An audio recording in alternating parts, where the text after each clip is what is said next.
Hi అండి, అందరికీ నమస్కారం. నేను మీ వేణుగోపాల్ రెడ్డి. ఈరోజు క్రికెట్ అప్డేట్ ఏంటి అంటే, మన జట్టు అయితే హ్యాట్రిక్ విజయాలతో ఊపు మీద ఉందండి. ఈ 3 మ్యాచ్‌లు గెలిచిన ఏదైతే వేదిక ఉందో, ఈ వేదికలోనే సెమీస్ మ్యాచ్ కూడా జరగడంతో దీనికి కారణం. మరోవైపు ఏందంటే, పూర్తి పరిస్థితులన్నీ కూడా మనకు అనుకూలంగా ఉన్నాయి. ప్రత్యర్థికేమో కీలకమైనటువంటి ఆటగాళ్ళు అందుబాటులో లేరు. టోర్నీల్లో ఆ జట్టు ఆడింది ఒకటే మ్యాచ్. సెమీస్ వేదికేమో ఆ జట్టుకు కొత్త. అయినా సరే లోలోన ఏదో కంగారైతే కనిపిస్తుంది. ఎందుకంటే అక్కడున్నది ఆస్ట్రేలియా. ఐసీసీ టోర్నీల్లో నాకౌట్ మ్యాచ్ అనగానే శక్తినంతా కూడగట్టుకుని ప్రత్యర్థి జట్టుకు చెక్ పెట్టడం అలవాటైన జట్టు అనమాట ఆస్ట్రేలియా జట్టు అంటే.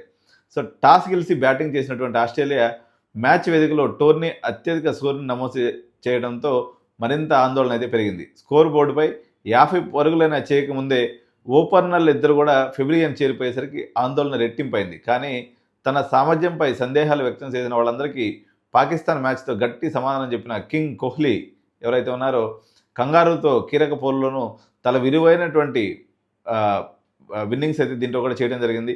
ప్రతికూల పరిస్థితుల్లో కూడా పట్టుదలతో బ్యాటింగ్ చేసి జట్టుని గెలుపు బాటలో అయితే నడిపించాడు. శ్రేయస్ అయ్యర్ 45, మన కోహ్లీ అయితే 84 కొట్టారు. KL Rahul 42 not out.